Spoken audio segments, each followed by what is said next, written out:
నమస్కారం. APTS 24/7 news కి స్వాగతం. హెడ్లైన్ చూద్దాం. రేవంత్ ఫేక్ వీడియోలు వైరల్ చేస్తున్నారు మోదీ. గుజరాత్ పెత్తనమా, తెలంగాణ పౌరుషమా చూసుకుందాం రేవంత్. కూటమి మేనిఫెస్టో అంతా మోసం సీఎం జగన్. తెలంగాణలో డబుల్ ఆర్ ట్యాక్స్ తీసుకొచ్చారు. డబుల్ ఆర్ ట్యాక్స్ పై విస్తృత చర్చ జరుగుతోంది. వ్యాపారులు, కాంట్రాక్టర్లు ఆర్ఆర్ ట్యాక్స్ కడుతున్నారు. డబుల్ ఆర్ ట్యాక్స్ తో నల్లధనం ఢిల్లీకి చేరుతోంది. ఆర్ఆర్ ఎవరో మీకు ఇప్పటికే అర్థమై ఉంటుంది. ఆర్ఆర్ ట్యాక్స్ ను అడ్డుకోకపోతే సర్వనాశనం తప్పదు అంటూ ప్రధానమంత్రి నరేంద్ర మోడీ రేవంత్ రెడ్డిని టార్గెట్ గా ఫైర్ అయ్యారు. జహీరాబాద్ బీజేపీ విజయ సంకల్ప సభలో పాల్గొన్న ప్రధాని మోడీ బీఆర్ఎస్, కాంగ్రెస్ పై ఫైర్ అయ్యారు. కాళేశ్వరం ప్రాజెక్టు పేరుతో బీఆర్ఎస్ పెద్ద స్కామ్ చేసిందన్నారు. కాళేశ్వరం అవినీతిపై విచారణ చేస్తామని కాంగ్రెస్ మాట తప్పిందంటూ విమర్శించారు. ఓటుకు నోటు కేసును గతంలో బీఆర్ఎస్ తొక్కిపెట్టిందని, కాళేశ్వరం స్కామ్ ని కాంగ్రెస్ తొక్కిపెడుతోందని ఆరోపించారు. సార్వత్రిక ఎన్నికలు ముగిసిన తర్వాత కేసీఆర్ భాజపాతో పొత్తు పెట్టుకోబోతున్నారని సీఎం రేవంత్ రెడ్డి ఆరోపించారు. భారత్కు ఒక్క సీటు వేసినా అది వృధానే అవుతుందని అన్నారు. కారు కార్ఖానాకు పోయిందని, దానిని బజార్లో తోకానికి అమ్మాల్సిందేనని వ్యాఖ్యానించారు. భూపాలపల్లి జిల్లా రేకొండలో నిర్వహించిన జనచేతన సభలో రేవంత్ ప్రసంగించారు. వరంగల్ పట్టణానికి ఔటర్ రింగ్ రోడ్, ఎయిర్పోర్ట్ రాకుండా మోడీ అడ్డుకున్నారని విమర్శించారు. ఏపీలో విపక్ష ఎన్డీఏ కూటమి ఉమ్మడి మేనిఫెస్టో ఇవాళ విడుదల చేసింది. అయితే అనుకున్న సమయం కంటే దాదాపు 3 గంటల ఆలస్యంగా ఇది విడుదలైంది. ఈ కార్యక్రమంలో విపక్ష కూటమిలో విభేదాలు బయటపడ్డాయి. ముఖ్యంగా చంద్రబాబు, పవన్ కళ్యాణ్ మేనిఫెస్టో పట్టుకుంటే అక్కడే ఉన్న బీజేపీ జాతీయ నేత సిద్ధార్థనాథ్ సింగ్ అక్కడికి వచ్చినా దూరంగా ఉండిపోయారు. అంతేకాదు ప్రధాని మోడీ ఫోటో కూడా మేనిఫెస్టోలో కనిపించలేదు. ఈ నేపథ్యంలో ఎన్డీఏ మేనిఫెస్టో విడుదలపై సీఎం వైఎస్ జగన్ స్పందించారు. బీజేపీ అధిష్టానం ఆదేశాలతోనే ప్రధాని మోడీ ఫోటో ఎన్డీఏ మేనిఫెస్టోపై లేకుండా పోయిందన్నారు. చంద్రబాబు, పవన్ మేనిఫెస్టోపై మోడీ ఫోటో పెట్టొద్దంటూ బీజేపీ అధిష్టానం చంద్రబాబుకు ఫోన్ చేసిందని జగన్ తెలిపారు. దీంతో చంద్రబాబు మేనిఫెస్టో అంతా మోసమని తేలిపోయిందన్నారు. అలాంటి మేనిఫెస్టోపై మోడీ ఫోటో వేసేందుకు బీజేపీ అంగీకరించలేదన్నారు. ఇచ్చిన ఈ మేనిఫెస్టోను ఒక బైబిల్గా, ఒక ఖురాన్గా, ఒక భగవద్గీతగా దీన్ని భావిస్తూ దీన్ని ఇంప్లిమెంట్ చేసిన పరిస్థితులు, దీన్ని ఇంప్లిమెంట్ చేసిన విధానం బహుశా దేశ చరిత్రలోనే ఈ 58 నెలలు అన్నది చిరస్థాయిగా చరిత్రలో ఎప్పటికీ కూడా నిలిచిపోతాయి. 2019లో ఇచ్చిన ఈ వాగ్దానాలన్నీ కూడా ఎంతో నిష్ఠగా మనం అమలు చేశాం. ఏ స్థాయిలో ఇది అమలు చేశాము అని అంటే, ఈ మేనిఫెస్టో అన్నది ప్రతి ప్రభుత్వ కార్యాలయంలో ఉన్న ప్రతి ఇంపార్టెంట్ అధికారి దగ్గర ఈ మేనిఫెస్టో ఉంది. ఏ స్థాయిలో ఇది అమలు చేశాము అని అంటే, ఈ మేనిఫెస్టో అన్నది రాష్ట్రంలో ఉన్న ప్రతి ఇంట్లో కూడా ఉంది. అంటే అన్నిసార్లు ఈ మేనిఫెస్టో వాళ్ళ ఇళ్ళకు పంపించాం. ప్రతి సంవత్సరం తర్వాత ఇదిగో ప్రోగ్రెస్ రిపోర్ట్, ఇదిగో అక్క, ఇదిగో చెల్లెమ్మ, ఇదిగో ప్రోగ్రెస్ రిపోర్ట్, ఇదిగో మా మేనిఫెస్టో, చెప్పినటువన్నీ మీరే టిక్ చేయండి అని మొట్టమొదటి సంవత్సరంలో 88%, 85%, 86% మొట్టమొదటి సంవత్సరంలో టిక్కు పెడితే చివరికి వచ్చేసరికి 99.5%, 99 ఎంత ధనుంజయ్ ఎంత 99 చివరికి వచ్చేసరికి దాదాపు 99% పైచిలుకు 99% పైచిలుకు మేనిఫెస్టోను మనం ఇంప్లిమెంట్ చేసి ప్రజల చేతుల్లో ఇచ్చిన పరిస్థితి. ఇలా ఈ మేనిఫెస్టోను ప్రతి ఇంట్లో కూడా చేర్చిన పరిస్థితులు ఎప్పుడైనా ఉన్నాయి, ఏదైనా ప్రభుత్వం చేసింది అని అంటే అది కూడా ఈ 58 నెలల కాలంలోనే జరిగిందని కూడా చెప్పడానికి గర్వపడతా ఉన్నా. నవరత్నాల పాలనకు నిజంగా అర్థం చెబుతూ ఏకంగా ఈ 58 నెలల కాలంలోనే,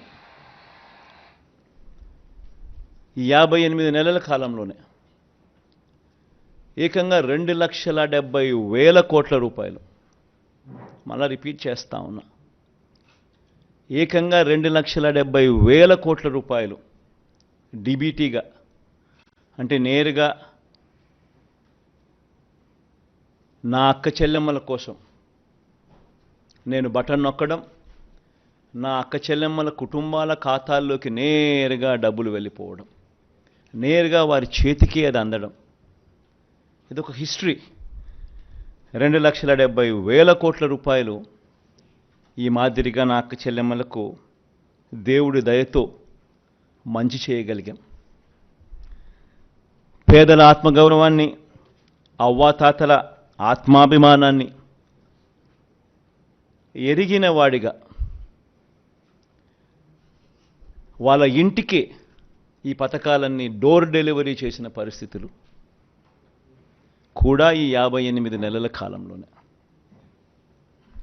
రాజ్యాంగ మార్పుపై కొంతకాలంగా భాజపా కాంగ్రెస్ల నడుమ మాటల యుద్ధం జరుగుతోంది. దీనిపై కాంగ్రెస్ అగ్రనేత రాహుల్ గాంధీ మరోసారి స్పందించారు. కేంద్ర మంత్రి అమిత్ షాపై విమర్శలు గుప్పించారు. మన రాజ్యాంగాన్ని మార్చే శక్తి ఈ ప్రపంచంలోని ఎవరికీ లేదంటూ మండిపడ్డారు. భాజపా మరోసారి అధికారంలోకి వస్తే రాజ్యాంగాన్ని మారుస్తుందని ఆయా సందర్భాల్లో ఆ పార్టీ నేతలు స్పష్టంగా చెప్తున్నారు. ఈ విషయాన్ని అమిత్ షా కూడా చెప్పారని రాహుల్ ఆరోపించారు. బిఆర్ అంబేద్కర్ కాంగ్రెస్ దేశ ప్రజలతో కలిసి బ్రిటిష్ వారితో పోరాడి భారత రాజ్యాంగాన్ని రూపొందించారు. ఇది పేద ప్రజల ఆత్మ గొంతుక వంటిది. దాన్ని ఎవ్వరూ తాకలేరు. మార్చే శక్తి ప్రపంచంలో ఎవరికీ లేదు. అలాంటిది రాజ్యాంగ మార్పుకే కేంద్రంలోని భాజపా కలలు కంటోంది. అలా ఎన్నటికీ జరగనివ్వమని వ్యాఖ్యానించారు. పెరూరులో సోమవారం సాయంత్రం ఘోర ప్రమాదం జరిగింది. ప్రయాణికులతో వెళ్తున్న బస్సు లోయలో పడింది. ఈ దుర్ఘటనలో 23 మంది చనిపోయారు. మరో 6 తీవ్రంగా గాయపడ్డారు. బస్సు తాయాబాంబా నుంచి లిమా వెళ్తుండగా కుస్కా జిల్లాలోని రహదారిపై ఈ ప్రమాదం జరిగింది. సమాచారం అందుకున్న అధికారులు, సిబ్బంది అక్కడికి చేరుకున్నారు. వెంటనే సహాయక చర్యలు ప్రారంభించారు. అతి వేగం వల్లే ఈ ప్రమాదం జరిగినట్లు తెలుస్తోంది. ఢిల్లీ సీఎం అరవింద్ కేజ్రీవాల్ అరెస్టుపై సుప్రీంకోర్టు మంగళవారం కీలక వ్యాఖ్యలు చేసింది. లోక్సభ ఎన్నికలకు కేవలం కొద్ది రోజుల ముందే కేజ్రీవాల్ని ఎందుకు అరెస్ట్ చేశారనే ప్రశ్నలపై ఎన్ఫోర్స్మెంట్ డైరెక్టరేట్ స్పందించాలని సర్వోన్నత న్యాయస్థానం దర్యాప్తు ఏజెన్సీని కోరింది. ఢిల్లీ మద్యం పాలసీ కేసులో ఈడీ తనను అరెస్ట్ చేసి రిమాండ్కు తరలించడాన్ని సవాల్ చేస్తూ అరవింద్ కేజ్రీవాల్ దాఖలు చేసిన పిటిషన్ విచారిస్తూ సుప్రీంకోర్టు బెంచ్ దర్యాప్తు ఏజెన్సీని ప్రశ్నించింది. వ్యక్తి స్వేచ్ఛ అనేది చాలా కీలకమైందని, దీన్ని మీరు నిరాకరించలేరని జస్టిస్ సంజీవ్ ఖన్నా పేర్కొన్నారు. ఇక కేజ్రీవాల్ను అరెస్ట్ చేసిన సమయం పైన ప్రశ్నలు తలెత్తున్నాయని అన్నారు. విచారణ చేపట్టడం, ఆపై పలు ఫిర్యాదుల పునరావృతం కావడం మధ్య ఎందుకు విరామం ఉందనే వివరాలపైన స్పందించాలని దర్యాప్తు సంస్థను సుప్రీంకోర్టు కోరింది. ఛత్తీస్గఢ్లో మరో భారీ ఎన్కౌంటర్ జరిగింది. నారాయణపూర్, కాంకేర్ జిల్లాల సరిహద్దుల్లో మంగళవారం ఉదయం భద్రతా దళాల కాల్పుల్లో 10 మంది మావోయిస్టులు మరణించారు. వీరిలో 3 మహిళలు ఉన్నారని పోలీసులు వెల్లడించారు. గత 15 రోజుల వ్యవధిలో మావోయిస్టులకు ఇది 2వ ఎదురుదెబ్బ. తాజా ఎన్కౌంటర్కు సంబంధించి అధికారులు తెలిపిన వివరాల ప్రకారం 2 జిల్లాల సరిహద్దుల్లోని అబూజ్మడ్లోని టేక్ మీటా, కాకూర్ అడవుల్లో మావోయిస్టులు ఉన్నట్లు సమాచారం అందింది. దీంతో నారాయణపూర్ ఎస్పీ ప్రభాత్ కుమార్ నేతృత్వంలో జిల్లా reserve guard, DRG, special task force, STF దళాలు సంయుక్తంగా సెర్చ్ ఆపరేషన్ చేపట్టాయి. మధ్యప్రదేశ్ చెందిన కాంగ్రెస్ చెందిన 3వ కీలక నేత రాహుల్ గాంధీ రాష్ట్రంలో ఎన్నికల ప్రచారం నిర్వహిస్తున్న రోజున 1000 మంది మద్దతుదారులతో బీజేపీకి ధీటుగా నిలిచారు. ముఖ్యమంత్రి మోహన్ యాదవ్, రాష్ట్ర పార్టీ చీఫ్ విడి శర్మ, మాజీ హోంమంత్రి నరోత్తమ్ మిశ్రా సమక్షంలో కాంగ్రెస్ మాజీ మంత్రి 6 సార్లు ఎమ్మెల్యే ఎన్నికైన రామ్ నివాస్ రావత్ ఈరోజు షియోపూర్ భారీ ర్యాలీలో బీజేపీలో చేరారు. ₹1 కూడా కట్టే పని లేకుండానే ఒక్కో కుటుంబానికి 25 లక్షల ఆరోగ్య బీమా కల్పించే పథకాన్ని దేశంలోని తొలిసారిగా ఆంధ్రప్రదేశ్లో అమలు చేస్తామని కూటమి ప్రకటించింది.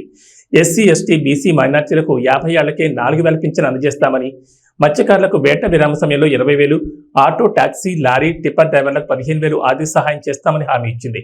ఇసుకను ఉచితంగా అందుబాటులోకి తెస్తామని ప్రకటించింది. టీడీపీ, జనసేన ఉమ్మడి మేనిఫెస్టోను మంగళవారం ఉండవల్లిలోని చంద్రబాబు నివాసంలో ఎన్డీఏ నేతలు విడుదల చేశారు. మిత్రపక్షం భాజపా సూచనలు, సలహాలతో దీన్ని రూపొందించారు. టీడీపీ అధినేత చంద్రబాబు, జనసేన అధ్యక్షుడు పవన్ కళ్యాణ్, భాజపా రాష్ట్ర ఎన్నికల సహాయ ఇన్ఛార్జ్ సిద్ధార్థనాథ్ సింగ్ ఈ కార్యక్రమంలో పాల్గొన్నారు. తెలుగుదేశం పార్టీకి, జనసేన పార్టీకి వారి యోగంలో వచ్చిన రిప్రజెంటేషన్స్, అలాగే జనవాణి కార్యక్రమంలో వచ్చిన వినతులు కానీ, ఆన్లైన్లో వచ్చిన సూచనలు కానీ, అందరికీ 2 పార్టీలకు వచ్చిన సూచనలని క్రోడీకరించి ఈ మేనిఫెస్టో తయారు చేయడం జరిగింది. ముఖ్యంగా రాష్ట్ర ప్రజల నేటి అవసరాలను తీరుస్తూ రేపటి ఆకాంక్షలకు సాకారం చేసే ఈ మేనిఫెస్టోని కూటమి ప్రభుత్వం పరిశుభ్రంగా దీన్ని అమలు చేస్తుంది. దీంట్లో ముఖ్యమైన అంశాలు ఏమేమి తీసుకున్నామంటే, ఆంధ్రప్రదేశ్ ప్రజల భవిష్యత్తు ఆల్మోస్ట్ కత్తి మొనపైన వేలాడుతూ ఉంది. ప్రపంచంలోనే అత్యంత శక్తివంతమైన తెలుగు జాతి నేడు ఆంధ్రప్రదేశ్ పరిస్థితిని చూసి తలదించుకుంటుంది. లూటీ కోసమే 13 లక్షల కోట్లు అప్పు చేసి రాష్ట్ర ఆర్థిక వ్యవస్థను దివాళా తీయించారు. గత 5 ఏళ్లుగా అన్ని రంగాల్లో రాష్ట్రం తిరోగామి దిశలో పయనిస్తున్నది. సమాజంలో ఎటు చూసినా అభద్రత, అశాంతి, హత్యలు, ఆత్మహత్యలు కనిపిస్తున్నాయి. ధరలు, పన్నులు, ఛార్జీలు, అప్పుల బాధుడితో ఒక్కో కుటుంబం పైన దాదాపు 8 లక్షల భారం మోపారు. 10 రూపాయలు ఇచ్చి 100 రూపాయలు కొట్టేస్తూ పొద్దున్నే పథకం కింద డబ్బులు ఇచ్చి సాయంత్రం సారా కింద పట్టుకెళ్ళిపోయే ఈ ప్రభుత్వం చేస్తూ ఉన్నారు. పట్టభద్రుల నిరుద్యోగంలో 24%, దేశంలోనే ఏపీ మొదటి స్థానంలో ఉంది. రైతుల ఆత్మహత్యల్లో 3వ స్థానంలో, 18 ఏళ్లలోపు బాలికలపై జరుగుతున్న అత్యాచారాల్లో 2వ స్థానంలో ఉంది. పోలవరం నదుల అనుసంధానాన్ని గోదాట్లో ముంచేశారు. సంపద సృష్టి, ఉపాధి కల్పనా కేంద్రమైన ప్రజా రాజధాని అమరావతిని విధ్వంసం చేశారు. SC, ST, BC, minority sub plan నిధుల్ని 1,00,000 కోట్లు దారి మళ్లించారు. ఇక అన్నా క్యాంటీన్లు కానీ, నిరుద్యోగ భృతి కానీ, పండగ కానుకలు లాంటి 100కి పైగా తెలుగుదేశం ప్రభుత్వ సంక్షేమ కార్యక్రమాలు రద్దు చేశారు. ముఖ్యంగా గత కొద్ది రోజులుగా నేను మాట్లాడుతాను ల్యాండ్ టైటిలింగ్ యాక్ట్ పేరు మీద. పట్టా పుస్తకాల మీద ఆంధ్రప్రదేశ్ రాజముద్ర తీసి జగన్ ఫోటో వేయించుకొని తన అచ్చరాకైన పనులు చాలా చేస్తూ లక్షలాది ఎకరాల ల్యాండ్ టైటిలింగ్ యాక్ట్ పేరు మీద లక్షలాది ఎకరాలని ప్రజల ఆస్తుల్ని కబ్జా చేస్తున్నారు. ల్యాండ్, శాండ్, వైన్, మైన్, గంజాయి, డ్రగ్స్, ఎర్రచందనం, రేషన్ బియ్యం మాఫియాలతో దాదాపు 8 లక్షల కోట్ల ప్రజాధనాన్ని కొల్లగొట్టారు. స్థానిక సంస్థల ఎన్నికల్లో బీసీ రిజర్వేషన్లని 10% కోత కోసి 16,800 రాజ్యాంగ పదవులకి బీసీలకి దూరం చేశారు. విషపూరిత మద్యం పోసి 35 లక్షల మంది ఆరోగ్యాలు నాశనం చేశారు.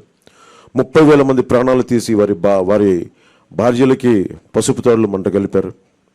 గృహ నిర్మాణం పేరుతో పేదల్ని అప్పుల పాలు చేశారు. ప్రశ్నించిన ప్రతిపక్షాలు ఎస్సీ, ఎస్టీ, బీసీ, మైనారిటీలని 600 మందిని హత్య చేశారు.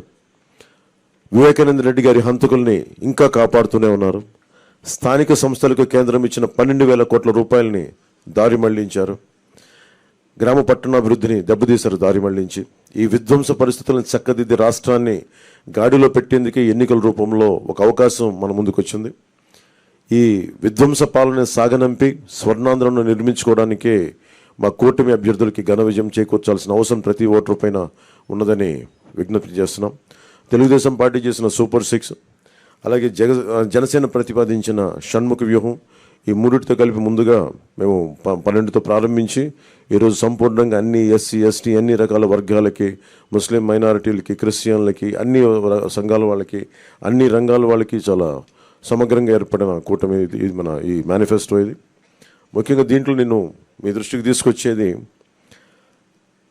యువతకి 20 లక్షల ఉద్యోగాలు ఈ 5 సంవత్సరాల్లో, అలాగే నెలకి మనకి 3,000 రూపాయలు నిరుద్యోగ భృతి, స్కూల్కి వెళ్ళే ప్రతి విద్యార్థికి ఏడాదికి 15,000 రూపాయలు, ప్రతి రైతుకి ఏటా 20,000 ఆర్థిక సాయం, ప్రతి మహిళకి నెలకి 1,500 రూపాయలు, 19 సంవత్సరాల నుంచి 59 సంవత్సరాల వరకు, ప్రతి ఇంటికి ఏడాదికి ఉచితంగా 3 గ్యాస్ సిలిండర్లు, మహిళలకి ఉచిత బస్సు ప్రయాణం,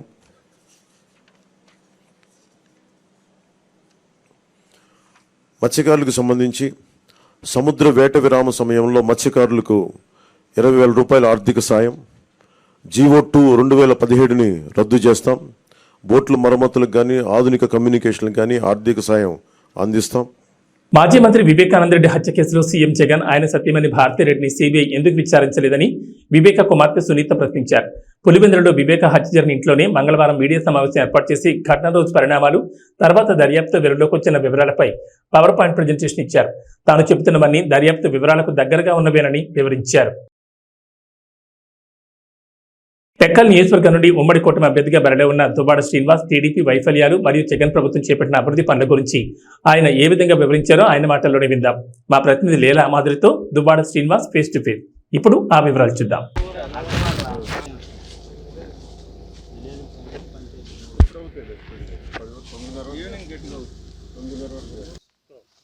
శ్రీకాకుళం జిల్లా టెక్కల్ నియోజకవర్గం నుంచి వైఎస్ఆర్సీపీ అభ్యర్థిగా దువ్వాడ శ్రీనివాసరావు గారు తన నియోజకవర్గమైన మదనాపురంలో ప్రచారం కొనసాగిస్తున్నారు. అక్కడ ప్రజల స్పందన ఎలా ఉంది, అసలు సార్ ప్రచారం ఎలా కొనసాగుతుంది అనేది సార్ని అడిగి తెలుసుకుందాం. సార్ చెప్పండి, గతంలో మీరు ఎంపీగా పోటీ చేశారు, ఇప్పుడు ఎమ్మెల్యేగా పోటీ చేయబోతున్నారు. అప్పటికి ఇప్పటికీ ఉన్న డిఫరెన్స్ ఏంటి, అసలు ప్రజల్లో స్పందన ఎలా ఉంది అనేది చెప్తారా? ఎంపీగా కూడా ఆ రోజు గెలుపు నాదే.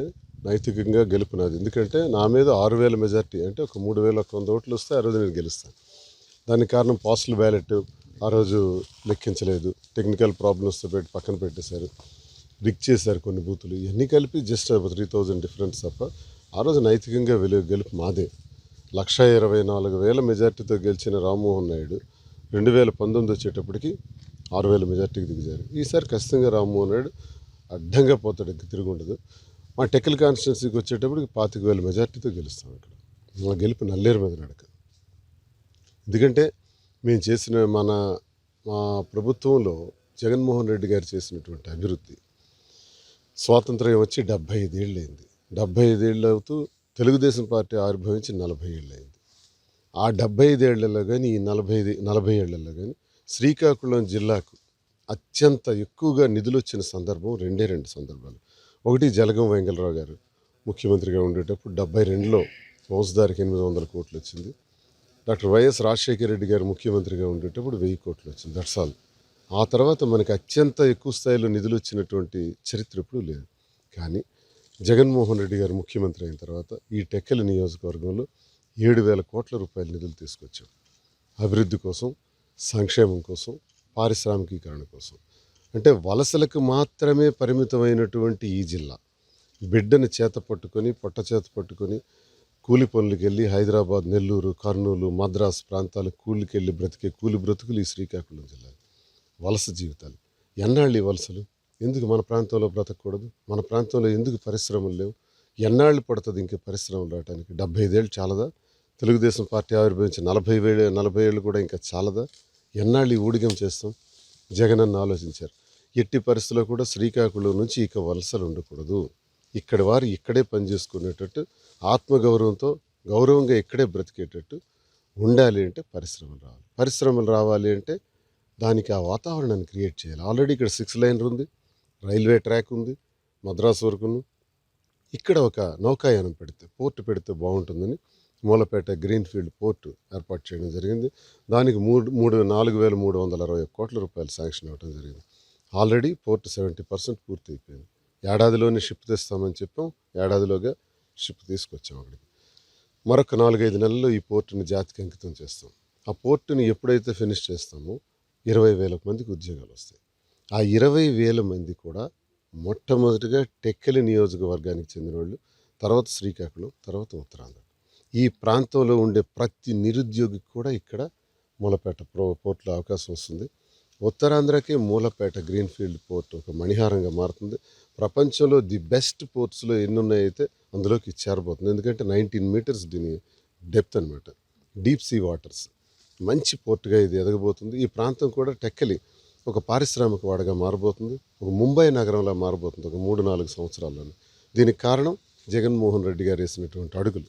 పోర్టు కారణంగా ఈ ప్రాంతమే పరిశ్రమలతో నిండడం వల్ల సుమారు ఒక 50,000 మందికి ఉద్యోగాలు పరిశ్రమలు, పోర్టు కలిపి ఇప్పించడానికి మేము ప్రణాళిక సిద్ధం చేసాం. ఆ దశలో అడుగులు వేసి ఈరోజే దానికి స్పీడ్ చేసేసాం, పనులు కూడా జరిగిపోతున్నాయి. సంక్షేమం ఒకవైపు, అమ్మఒడి, రైతు భరోసా, చేయూత, జగనన్న విద్యా దీవెన, జగనన్న వసతి దీవెన, ఆరోగ్యశ్రీ, వైఎస్ఆర్ ఆరోగ్య ఆసరా, నాయబ్రాహ్మణులు, ఆటో రిక్షాలు, ఇలా చెప్పుకుంటూ పోతే చాంతాడంత లిస్టు పథకాలు. ఈ పథకాలన్నీ కలిపి ఒక్క టెక్కల్ నియోజకవర్గానికే 1,600 కోట్లు ఇచ్చాం. ప్లస్ ఆఫ్షోర్ రిజర్వాయర్ నందిగామ మండలంలో డాక్టర్ వైఎస్ రాజశేఖర రెడ్డి గారు శంకుస్థాపన చేస్తే, తర్వాత తెలుగుదేశం ప్రభుత్వం వచ్చి రాష్ట్ర విభజన తర్వాత పూర్తిగా విస్మరిస్తే దాన్ని ఇప్పుడు పూర్తి చేస్తున్నాం. మొత్తంగా 7,000 కోట్లు, అదొక 900 కోట్లు. మొత్తంగా 7,000 కోట్లు జిల్లా చరిత్రలో ఇది మొదటిసారి. ఇది కాక టెక్కలి ముఖద్వారంగా కిడ్నీ రోగాలు ఉన్నాయి, దాన్ని పూర్తిగా నిర్మూలించడానికి పలాసలో ఒక కిడ్నీ రీసెర్చ్ సెంటర్, ఒక కిడ్నీ ఆసుపత్రి, హిరమండలం దగ్గర నుంచి త్రాగునీరు, ఇదంతా కలిపి 700 కోట్ల రూపాయలు. మా డివిజన్కి 8,000 కోట్ల రూపాయలు తెచ్చిన మొదటి సందర్భం. నేను ఒక్క మాట అడుగుతున్నాను, మా గెలుపు కారణాలు ఇవి. మరి తెలుగుదేశం పార్టీ ఆవిర్భావం నుంచి 40 ఏళ్ల చరిత్రలో ఎర్రంనాయుడు కేంద్ర మంత్రిగా ఉన్నాడు, అచ్చెన్నాయుడు రాష్ట్ర క్యాబినెట్లో ఉన్నాడు, రామ్మోహన్ నాయుడు 10 సంవత్సరాలు ఎంపీ చేశారు. ఏం చేశారో నేను చెప్పినట్టు ఒకటి చెప్పానండి. నేను ఈరోజు ఓడిపోయాం, మీరు అడిగినట్టే, మీరు ప్రారంభంలో అడిగారు ఎంపీ గురించి. ఎంపీగా ఓడిపోయాను, ఎమ్మెల్యేగా ఓడిపోయాం. జగనన్న ప్రభుత్వం ఉంది, మా ప్రభుత్వం ఉంది. ఆ ప్రభుత్వంలో భాగస్వాములైనటువంటి మేము జగనన్నతో ఇన్ని వేల కోట్లు టెక్కలికి తెచ్చాం. మరి తెలుగుదేశం ప్రభుత్వంలో ఎమ్మెల్యేలుగా మంత్రులుగా ఉన్నారు, ఏం తెచ్చారో చెప్పాలి. ఒక్క నిరుద్యోగ సమస్య తీర్చారా? ఒక్క ఎకరాకు సాగునీరు అందించారా? దమ్ముంటే అచ్చెన్నాయుడికి మేము ఇది చేసాం ఈ జిల్లాకని ఒక్కటి చెప్పమనండి. అసలు అచ్చెన్నాయుడికి టెక్కల్లో నామినేషన్ వేసే అర్హత లేదు. ఎందుకంటే ఒకటి ఏం చేయలేదు, 2 5 ఏళ్ళు అయింది అచ్చెన్నాయుడు ఎక్కడున్నాడో కూడా తెలియదు. ఇప్పుడు ఎన్నికలకు 15-20 రోజుల ముందు ఇప్పుడిప్పుడు కనబడుతున్నాడు. 5 ఏళ్లలో నువ్వు ఒక ప్రతిపక్ష పాత్ర పోషించడానికి ఎప్పుడైనా ప్రయత్నించావా? ఏ గ్రామానికి వెళ్ళావా? నువ్వు మంత్రిగా ఉండేటప్పుడు రాయవలస కార్మిక శాఖ మంత్రిగా ఉండేటప్పుడు రాయవలస ఫ్యాక్టరీని మూసేసినవే. భావనపాడు పోర్టు పేరుతో 15,000 ఎకరాలు భూ కబ్జా చేయాలని, ల్యాండ్ బ్యాంక్ చేయాలని చూసారే. ల్యాండ్ మీద ఉన్న దృష్టి పోర్టు మీద లేదు. టెక్కల్లోనూ నడి రోడ్డును ఉన్నటువంటి ఆర్టీసీ కాంప్లెక్స్ స్థలాన్ని 3 ఎకరాలని 49 సంవత్సరాలకి లీజుకు రాయించుకొని అది కాజేయాలని చూసారా? ఏంటి లంచాలు, రౌడీయిజం, గూండాయిజం, భూ కబ్జాలు? చెప్పండి. మేము అధికారంలో. కడప జిల్లా పోరుమామిడి మండలంలోని కొర్రపాటిపల్లి గ్రామ పంచాయతీలో టీడీపీ, జనసేన, బీజేపీ ఉమ్మడి కూటమి తరఫున పోటీ చేస్తున్న బద్వేల్ బీజేపీ అభ్యర్థి బొజ్జ రోషన్ను భారీ మెజార్టీతో గెలిపించాలని రంగసముద్రం ఎంపీటీసీ కలవకూరి రమణ మరియు పార్టీ కార్యకర్తలు ఇంటింట ప్రచారం నిర్వహించారు. ఈ సందర్భంగా మాట్లాడుతూ ప్రజలకు అందుబాటులో ఉండి ప్రజాసేవకు కూటమి అభ్యర్థి బొజ్జ రోషన్న బీజేపీ తరఫున పోటీ చేస్తున్నారని, ప్రజలను ఆయన ఆదరించి ఓట్లు వేసి భారీ మెజార్టీతో గెలిపించాలని కోరారు. ఈ కార్యక్రమంలో పార్టీ నాయకులు, కార్యకర్తలు పాల్గొన్నారు.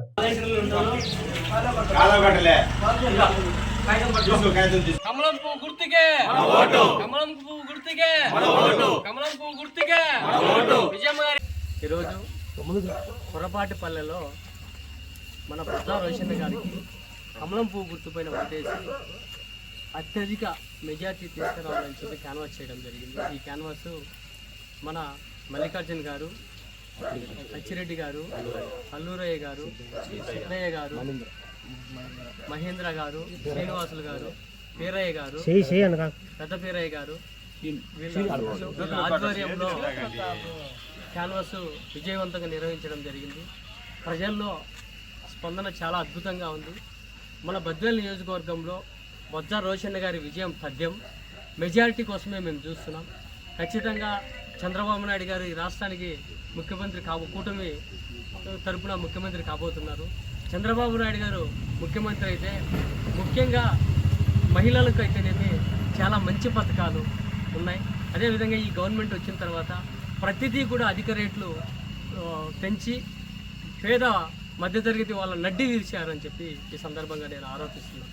అదేవిధంగా చంద్రబాబు నాయుడు గారు గవర్నమెంట్ వస్తే పేదలే కాకుండా నిరుద్యోగ యువత అయితేనేమి, ఉద్యోగస్తులు అయితేనేమి అందరూ కూడా సంతోషంగా ఉంటారని చెప్పి ఈ సందర్భంగా తెలియజేస్తున్నాను. అదేవిధంగా చంద్రబాబు నాయుడు గారు సీఎం అవ్వాలి అంటే కనుక మన ఈరోజు బొజ్జ రోషన్న గారిని బద్వేల్ నియోజకవర్గం నుంచి కమలం పువ్వు గుర్తుపైన ఓటేసి మనం ఎమ్మెల్యేగా చేసుకోవాల్సిన అవసరం ఎంతైనా ఉందని చెప్పి మేము ఓటర్లను అభ్యర్థించడం జరిగింది. అదేవిధంగా ఈరోజు రాష్ట్రం జగన్మోహన్ రెడ్డి గారు రాష్ట్రాన్ని సచివాలయాలు అయితేనేమి, ఎక్సైజ్ శాఖ అయితేనేమి, ఇలా పార్కులు అయితేనేమి, ఇలా అనేక ఆస్తులు తాకట్టు పెట్టి డబ్బులు తీసుకొచ్చి ఈరోజు రాష్ట్రాన్ని అంధకారంలో ముంచాడని చెప్పి కూడా ఆరోపిస్తా ఉన్నారు. ఈరోజు జగన్మోహన్ రెడ్డి గారు సీఎంగా ఉంటే ఇలాగే కొనసాగితే కనుక మీరు చూస్తున్నారు ఈరోజు ల్యాండ్కు సంబంధించి ఒక యాక్ట్ తీసుకొచ్చారు. ఈ యాక్ట్కు సంబంధించి ఎన్నో మన ప్రజలైతేనేమి, రైతులు అయితేనే ఎన్నో ఇబ్బందులు ఎదుర్కొనే అవకాశాలు కూడా ఎన్నో ఉన్నాయని చెప్పి నేను తెలియజేస్తా ఉన్నా. అదేవిధంగా మన పాస్బుక్ల పైన, మన భూమి పైన ఆయన ఫోటో ఏంది, ఆయన పెత్తనం ఏంది అనేది కూడా నేను ఆరోపిస్తా ఉన్నా. కాబట్టి ఈ జగన్మోహన్ రెడ్డి గారికి బుద్ధి చెప్పాలి అంటే, జగన్మోహన్ రెడ్డి గారిని ఇంటికి పంపించాలంటే మనం ఖచ్చితంగా బొజ్జ రోషన్న గారికి కమలం పువ్వు గుర్తుపోయిన ఓటేసి ఎమ్మెల్యేగా చేసుకొని, అదేవిధంగా ఎంపీకి మన సైకిల్ గుర్తుకు భూపేశ్ రెడ్డి గారికి ఓటేసి ఎంపీగా చేసుకున్నామంటే కనుక మన చంద్రబాబు నాయుడు గారు సీఎం అవుతారు. చంద్రబాబు నాయుడు గారు సీఎం అయితే రాష్ట్రం నిజంగా సుభిక్షంగా ఉంటుంది.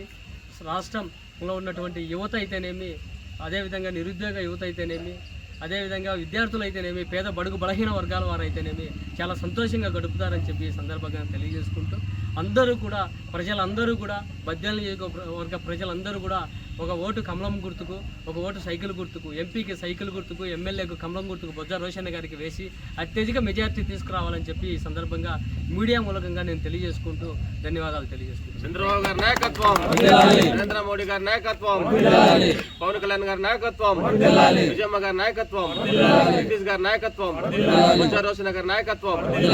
కమలం పువ్వు గుర్తుకే మన ఓటు, కమలం పువ్వు గుర్తుకే మన ఓటు, కమలం పువ్వు గుర్తుకే మన ఓటు. జై తెలుగుదేశం, జై తెలుగుదేశం, జై తెలుగుదేశం, జై తెలుగుదేశం.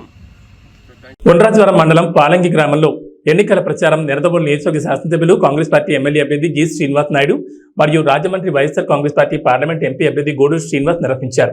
ఈ సందర్భంగా మాట్లాడుతూ దేశంలోనే ఏ రాష్ట్ర ముఖ్యమంత్రి చేయనంత అభివృద్ధి సంక్షేమ పథకాలు అందిస్తోంది వైఎస్ జగన్మోహన్ రెడ్డి ఒక్కరే అని తెలిపారు. కుల మత రాజకీయాలకు అతీతంగా లంచాలకు తావు లేకుండా పేదలకు అందిస్తున్న సంక్షేమ పథకాలు చేసిన అభివృద్ధి పనులే వైఎస్ఆర్సీపీ పార్టీకి ఘన విజయాన్ని అందిస్తాయన్నారు. 2 ఓట్లు ఫ్యాన్ గుర్తుగా ఓటేయాలని ఓటర్లను అభ్యర్థించారు. ఈ కార్యక్రమంలో కార్యకర్తలు పాల్గొన్నారు.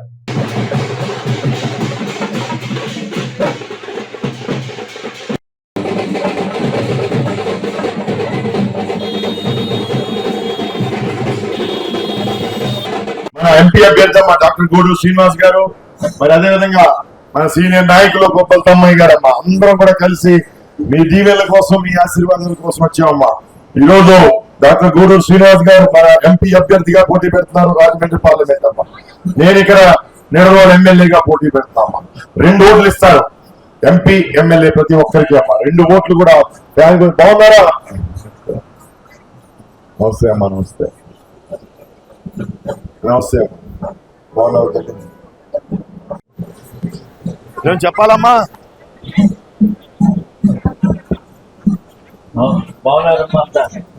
ఎలా ఉన్నావు? Very good, very good. ఓహో, నువ్వు నీ చేత్తో నీవు అందరికి పార్టీ ఏదైనా ఓటు నాకేనా? అమూల్యమైన పవిత్రమైన 2 ఓట్లు కూడా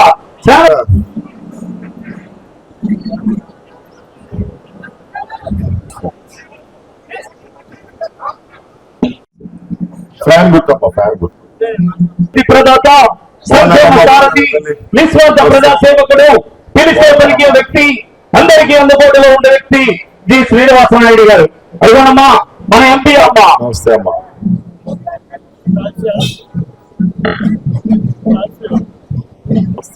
రాబోయే రోజుల్లో వాలంటరీ వ్యవస్థ, ఇంటి రేషన్ ఫ్యాన్ గుర్తు తల్లి మర్చిపోకుండా 2 ఓట్లు కూడా ఈ రోజు మన బ్యాలెట్ పేపర్ మీద లోపలికి వెళ్ళాక బ్యాలెట్ పేపర్ మీద 2 కూడా 3వ నెంబర్ ఉన్నాయి. ఎంపీ గారిది 3వ బటన్ నొక్కాలి, ఎమ్మెల్యే గారిది కూడా 3వ నెంబర్ బటన్ నొక్కాలి. ఏమో బాగున్నారా తల్లి? ప్రస్తుతం ఐపీఎల్ 2024 సీజన్ రసవత్తరంగా సాగుతుండగా మరోవైపు ఈ ఏడాది T20 ప్రపంచ కప్ కోసం భారత జట్టులో ఎవరికి చోటు దక్కుతుందనే విషయం గురించి అందరూ ఉత్కంఠగా ఎదురుచూస్తున్న సమయంలో బీసీసీఐ కీలక ప్రకటన చేసింది. T20 వరల్డ్ కప్ కు భారత జట్టును బీసీసీఐ ఇవాళ ప్రకటించింది. భారత జట్టుకి రోహిత్ శర్మ కెప్టెన్ గా ఉండగా వైస్ కెప్టెన్ గా హార్దిక్ పాండ్యాకి బాధ్యతలు అప్పగించారు. కేఎల్ రాహుల్, పృథ్వీరాజ్ గైక్వాడ్ కు జట్టులో చోటు దక్కలేదు. ఏబీ బులెటిన్ విశేషాలు. నమస్కారం.